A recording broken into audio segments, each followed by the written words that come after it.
Saudara, pengungkapan kasus kematian Vina menjadi salah satu kasus sorotan publik karena selama 8 tahun bergulir, polisi belum juga berhasil menangkap 3 pelaku yang menjadi DPO. Sementara saat 3 DPO belum ditemukan, terjadi salah tangkap terhadap Peggy Setiawan. Tepat di hari ulang tahun Kompas TV yang ke-13 hari ini, kami akan menayangkan perjuangan 2 jurnalis Kompas TV, Masni Rahmawati dan Muhammad Syahrir Romdon, dalam mengungkap data dan fakta dari kasus yang belum tuntas sejak 8 tahun silam.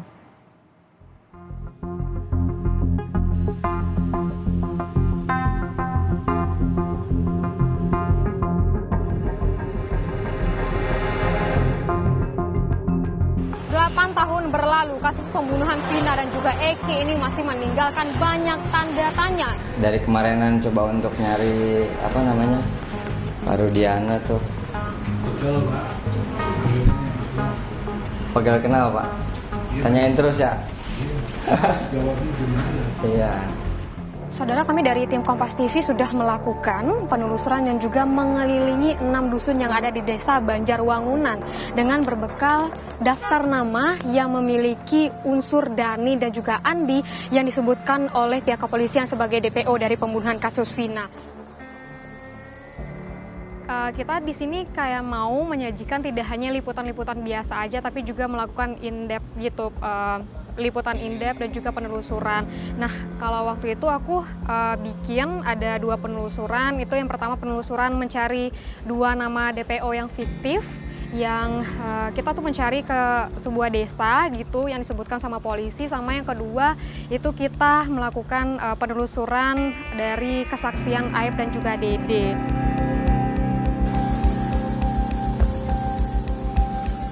Tentunya ada kesulitan. Kalau yang pertama kan kita mencari 2 nama DPO fiktif itu. Dari polisi sebut kalau memang di desa itu kan. Nah, kita coba cari, tanya-tanya sama warga, tanya juga sama kepala desanya, ya mereka bilang kalau emang nggak ada di sana orangnya, memang nggak ada yang disebutkan nama 2 orang DPO fiktif itu.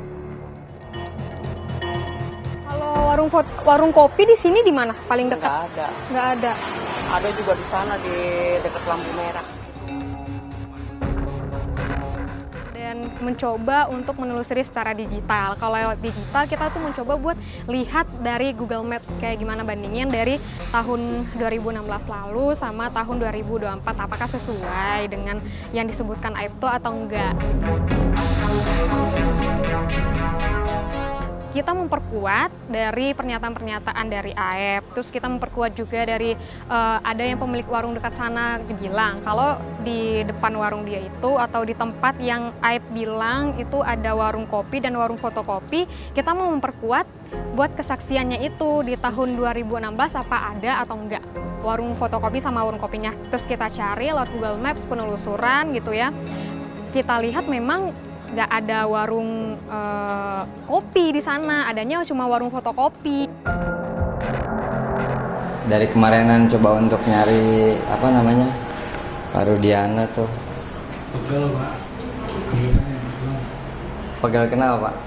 Tanyain terus ya. Jawabnya di mana? Iya. Kami berusaha untuk bertemu beberapa kali dan berulang kali ke Polsek Kapetakan, tidak juga mendapatkan kehadiran atau bertemu dengan Ibtu Rudiana. Tapi emang udah sejak lama ya Pak sini tuh ya? Apanya? Udah nggak berangkat tuh? Dinas setiap hari. Oh, dinas. Dinas di sini aja. Polres sini, Polres. Bolak-balik Polres ke sini. Ya, Bapak orang dinas ya. Kok nanyanya kayak itu? Ya enggak, maksudnya orang barang. dinas di sini pasti Polres, Polsek, Polres. Dinasnya bukan di Koramil. Iya Pak, saya juga nggak nanya di Koramil. Paling saya barangkali Iya. lamanya di sini gitu. Berapa jam biasa di sini? Assalamualaikum. Assalamualaikum.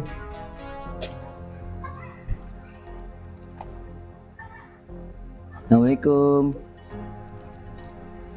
Penelusuran kami tidak berhenti sampai di situ. Kami juga berusaha untuk menemui Ibtu Rudiana di rumah keduanya, yakni di Kecamatan Kedawung, Kabupaten Cirebon, yang juga tidak membuahkan hasil.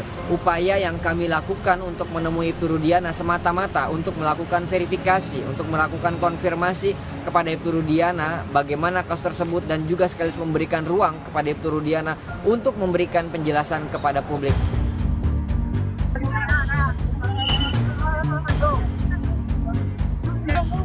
Salah satu yang cukup sibuk atau hektik yakni pada saat Peggy Setiawan tiba di kampung halamannya, yakni di Desa Kepompongan, Kecamatan Talun, Kabupaten Cirebon, di mana pada saat itu antusiasme masyarakat sangat tinggi sekali, dan di luar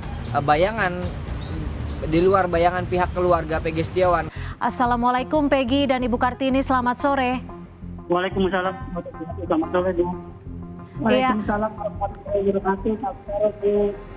Pada saat itu kami juga Kompas TV berusaha untuk melakukan live di Kompas Petang pukul 4 sore yang kenyataannya sangat hektik sekali, di mana kami coba untuk berkomunikasi dan berkoordinasi dengan pihak keluarga Peggy Setiawan agar meminta Peggy Setiawan bisa memberikan statement pada pukul 4 di tengah upaya masyarakat meminta dan memaksa Peggy Setiawan untuk terus keluar memberikan perkataannya di depan banyak masyarakat.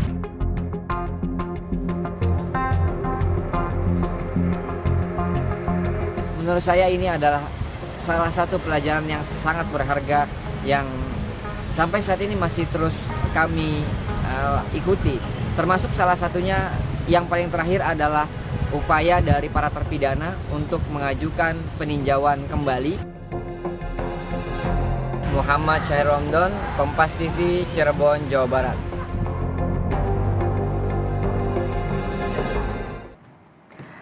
Dan inilah jurnalis Kompas TV, Muhammad Syahri Romdon, yang biasanya saya menyapanya Kang Arai. Ini menggawangi setiap peliputan yang ada di Cirebon, Jawa Barat. Dan juga menggawangi kasus Vina sejak tahun 2016 ya, Kang Arai ya. Dan kita juga akan mengundang Bang Tony RM, kuasa hukum dari Peggy Setiawan yang akhirnya berhasil memenangkan kasusnya. Selamat datang di studio Kompas TV. Terima kasih. Jadi ini ada dua punggawa di kasus Cirebon ya, yang memang menjadi sorotan publik, dan Bang Tony RM ini juga berhasil membuktikan Peggy Setiawan bukanlah Peggy yang membunuh Vina dan juga Eki. Bang Tony, kita flashback ke belakang ya. Ini kalau dilihat dari masa-masa Anda dan tim Anda berjuang secara bisa dikatakan mati-matian seperti itu ya. Dan juga bekerja sama dengan para jurnalis, khususnya jurnalis Kompas TV. Apa yang Anda lakukan saat itu? Ya, jadi pertama kali saya dimintai sebagai kuasa hukum Peggy Setiawan oleh rekan Ibu Yanti. Memang saya minta waktu ya. Saya minta waktu untuk menyelidiki, karena saya berpikir saat itu, masa saya membela pembunuh? Netizen Indonesia ya sekarang luar biasa kritisnya. Artinya kalau membela orang yang salah itu bagaimana reaksinya? Meskipun kewajiban advokat ketika menerima kasus ya harus dijalankan secara profesional. Tapi saat itu saya, karena Ibu Yanti mengatakan bahwa tidak bersalah Peggy itu. Peggy itu ada di Bandung saat kejadian. Saya akhirnya ya sudah, kalau begitu saya minta waktu dulu untuk menyelidiki apakah saksi-saksinya ada. Nah, kemudian saya minta waktu kepada Bu Yanti untuk menyelidiki dulu saksi-saksi yang mengetahui Peggy berada di Bandung. Nah, akhirnya saya turun. Saya turun itu banyak wartawan tuh, teman-teman wartawan termasuk Mas Arai. Ya. Nah, cuma wartawan saat itu belum ngeh kalau saya itu mau menemui Ibu Kartini, Ibu Yanti untuk mengungkap atau untuk mencari tahu saksi-saksinya itu siapa yang ada di Bandung saat 2016. Nah, lalu saya datang ke Ibu Yanti, ke Ibu Kartini, ya, di wawancara saya masukkan ke YouTube saya. Kemudian ada Adnan juga saat itu kuasanya, tanggal 23 Mei itu. Nah, di situ muncullah saksi Bondol, saksi Ibnu, ya teman kerjanya semua di Bandung, kuli bangunan. Kemudian Robi adiknya, kemudian Suparman, kemudian Agus Koaceng yang pemilik bangunannya. Nah, kemudian Pak Rudi Irawan bapaknya. Ya. Nah, dari situ kemudian teman-teman wartawan ini, Bu, termasuk Mas Arai ini, ya, langsung tuh setelah saya buka ada saksi yang mengetahui bahwa Peggy itu ada di Bandung, langsung teman-teman wartawan termasuk Mas Arai, ya, langsung wawancara di situ. Nah, setelah itu kemudian saya menemukan lagi saksi bondol. Saya diskusi sama teman-teman karena terutama Mas Arai. Mas Arai ini selalu ngikuti saya nih, Bu. Jadi kalau saya menemukan ada kerjasama dan juga diskusi ya dengan para jurnalis khususnya Kang Arai. Iya. Karena misinya sama, kita ini mau mengungkap kebenaran. Baik, gitu. Kang Arai, sebagai satu-satunya jurnalis Kompas TV yang bertugas, ini kan kasus besar menjadi sorotan. Apa suka duka saat mendapatkan tuntutan yang luar biasa dari redaksi kami, redaksi Kompas TV, dari Kang Arai? Pada saat itu saya merasakan secara manusiawi, jujur saja kebingungan dan kelelahan. Kebingungan karena ini merupakan pengalaman pertama saya mengikuti kasus yang cukup besar dan tidak sebentar.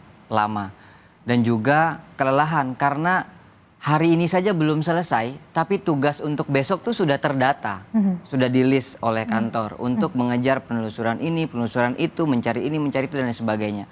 Sehingga saya perlu untuk mengatur ritme itu semua, mengatur bagaimana proses peliputan biar lancar dan tentunya menjaga kondisi tubuh agar tetap fit. Itu yang pertama. Tapi setelah ini selesai semua, saya kira duka itu terbayarkan dengan semua pelajaran yang berharga, terutama dari pengalaman ini, peliputan dan juga Kompas TV yang terus memberikan kepercayaan saya untuk belajar melakukan peliputan demi peliputan. PTC itu ya saya sudah cukup, saya dari 2013 bergabung di Kompas TV. Tapi pengalaman PTC, kemudian breaking news sambil naik motor, tangan kanan bawa motor terus tangan kiri pegang kamera. Terus kemudian saya menelusuri, melakukan peliputan penelusuran dari satu tempat ke tempat lain digabungkan menjadi satu materi berita. Itu pengalaman pertama bagi saya dan berharga sekali. Kang Arai, Anda kan tentunya harus tak hanya membagi waktu, tapi Anda juga harus membagi pemikiran. Tidak hanya kepada narasumber, kepada tuntutan kantor. Bagaimana membangun kedekatan dengan para narasumber? Kita tahu bahwa narasumber juga susah-susah gampang gitu ya. Ya, yang paling saya pegang dan itu merupakan amanat dari kantor pada saat saya bergabung pertama kali adalah integritas, Mbak.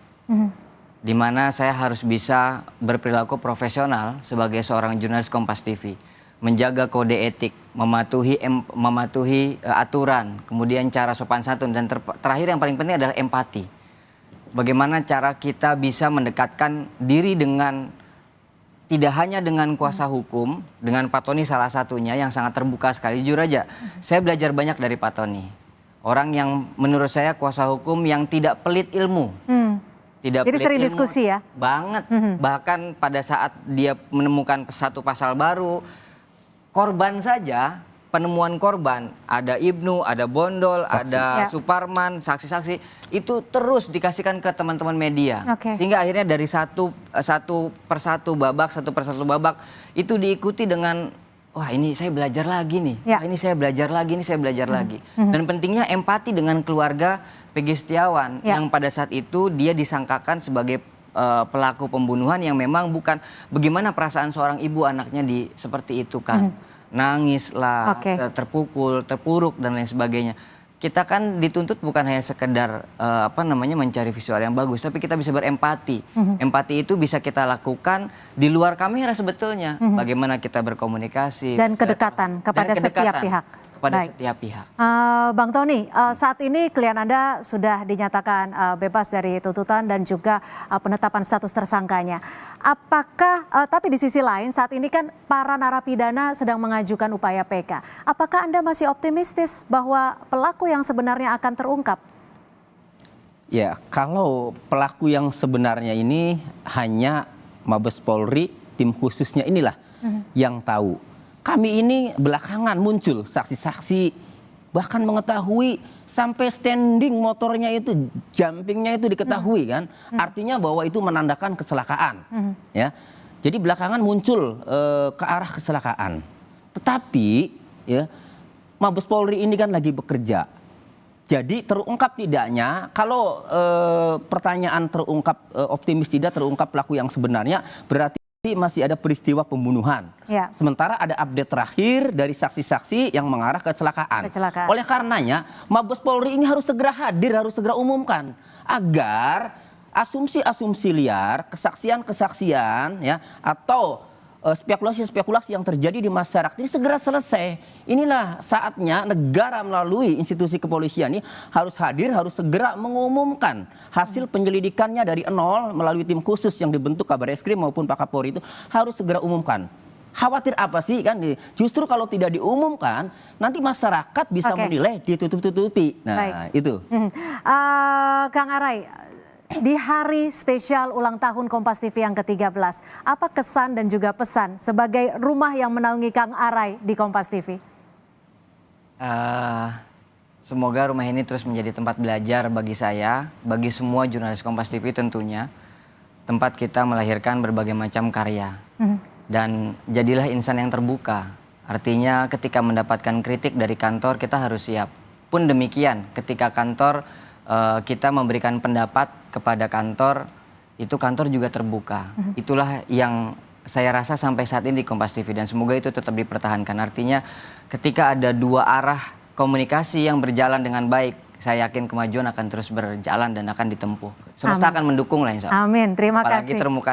Satu lagi yang paling menurut saya berkesan, Kompas TV juga memikirkan keluarga saya.